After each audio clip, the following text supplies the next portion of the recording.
क्या आप लोग रेलवे ग्रुप डी के एग्ज़ाम को लेकर के परेशान हैं?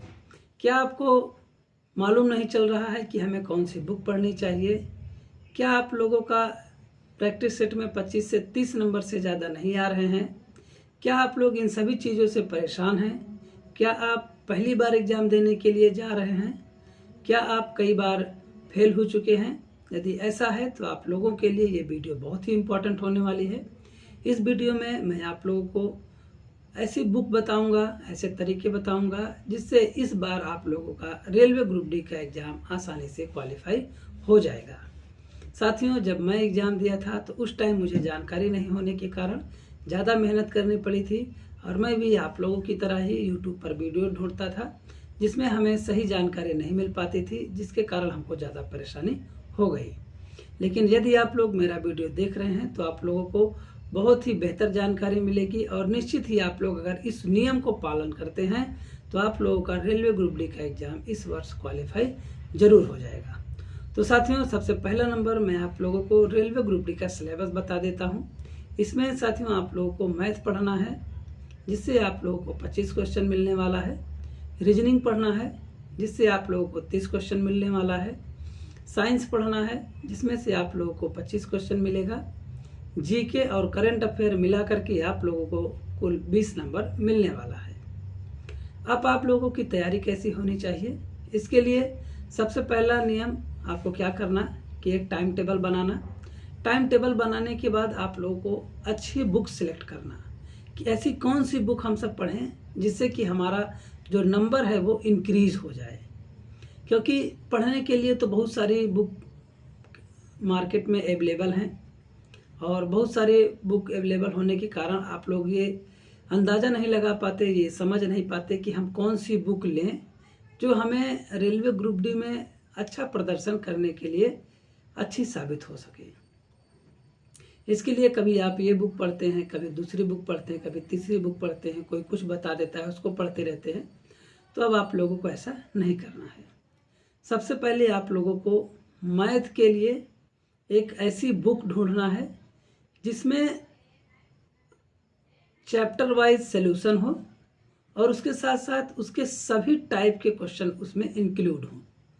जब भी आप लोग मैथ की बुक खरीदिए तो उसमें विशेष करके ध्यान रखिए कि जो उसके चैप्टर हैं उसको आप लोग खोल के देखिए, क्या उस बुक में जो चैप्टर हम देख रहे हैं उसमें हर टाइप के क्वेश्चन इंक्लूड किए गए हैं कि नहीं किए गए हैं, ये आप लोगों को देखना है।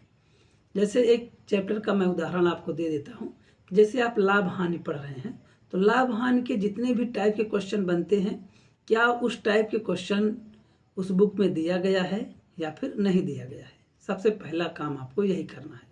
कोई भी बुक खरीदिए तो सबसे पहले आप लोग ध्यान रखिए कि उसमें क्वेश्चन का टाइप जरूर होना चाहिए और उसके साथ साथ उसमें जो लगाने का तरीका हो वो एकदम सरल तरीका हो, आपको समझ में आना चाहिए।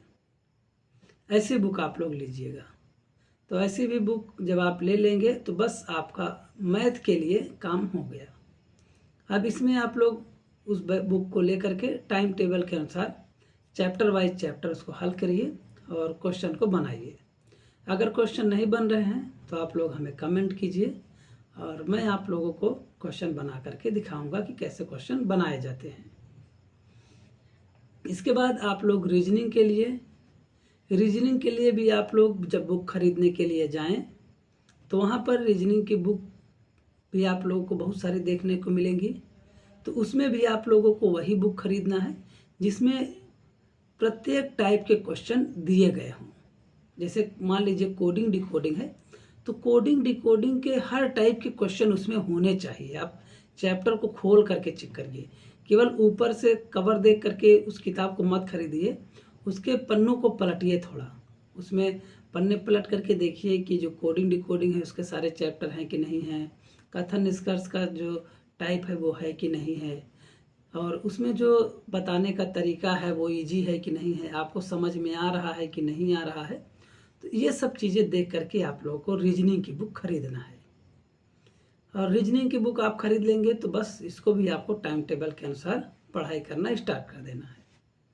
इसके बाद आती है साइंस की बुक। अब साइंस की बुक जब आप लोग खरीदेंगे तो उसमें आपको क्या देखना है। सबसे पहला नंबर, साइंस की बुक के लिए आप लोगों को कक्षा 9 और कक्षा 10 की एनसीईआरटी की बुक ले लेना है। एनसीईआरटी की बुक बहुत ही बेहतर बुक है। मैं भी जब तैयारी किया था तो एनसीईआरटी के बुक से ही तैयारी किया था और मेरे साइंस में 25 में से 23 क्वेश्चन करेक्ट हो गए थे। और यदि आप लोग साइंस के लिए एनसीईआरटी बुक पढ़ते हैं तो निश्चित ही आप लोगों को 20+ नंबर मिलने वाला है। अगर 20+ नंबर आपको साइंस में मिल गया तो समझ लीजिए कि आपका सिलेक्शन हो गया, क्योंकि मैथ तो सभी बच्चे पढ़ते हैं, सभी लोग बनाते भी हैं, रीजनिंग भी सभी लोग पढ़ते हैं, उसको बनाते हैं।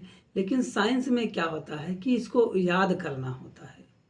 तो जो बच्चा याद कर लेगा अच्छे से वही बच्चा वहाँ पर परफॉर्मेंस भी बेहतर करेगा। अब इसमें आप लोगों को क्वेश्चन कौन से आएंगे, किस टाइप के क्वेश्चन आएंगे, ये सब चीज़ें देखना रहेगा। तो इसके लिए आप लोगों को एनसीईआरटी की बुक जरूर पढ़ना चाहिए। और यदि आप लोग इस बुक को अच्छे से पढ़ते हैं तो निश्चित ही आपको 25 के 25 पूरे के पूरे क्वेश्चन इसमें से मिल जाएंगे। इसके बाद आ जाता है हमारा जीके जीएस।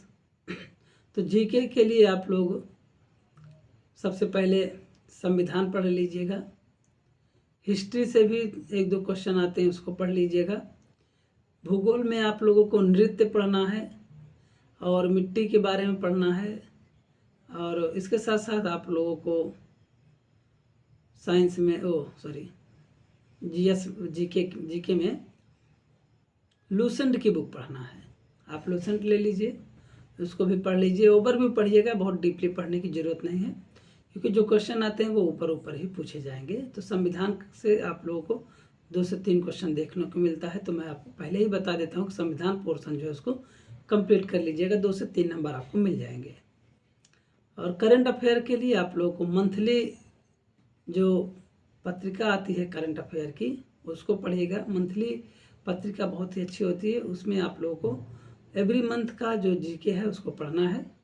और कम से कम 6 से 8 महीने का जो करंट अफेयर है वो आपको याद होना चाहिए। जैसे ही आपका एग्ज़ाम हो उसके 6 से 8 महीने पहले जो महत्वपूर्ण घटनाएं हुई हैं उन सभी घटनाओं को आप लोगों को याद करके रखना है। और इस तरह से यदि आप लोग तैयारी करेंगे तो निश्चित ही आप लोगों का जो नंबर है वो 80+ आएगा। अब कैसे आएगा ये मैं आपको बताता हूँ। जैसे मैथ आपने अच्छे से लगाया, तैयारी अच्छी की, उसमें आप लोगों को 25 में से अगर 20-22 नंबर मिल जाते हैं, मान लीजिए कि 22 नंबर आपको मिल गया तो मैथ में 22 मिल जाएगा। और साइंस में अगर आप अच्छे से पढ़ लिए तो 22 नंबर उधर टोटल 44 बन जाएगा। और रीजनिंग में अगर आप लोग 25 नंबर भी ला देते हैं, कम से कम 25 नंबर, तो 69 नंबर आपका इधर बन जाएगा। 69 बन गया।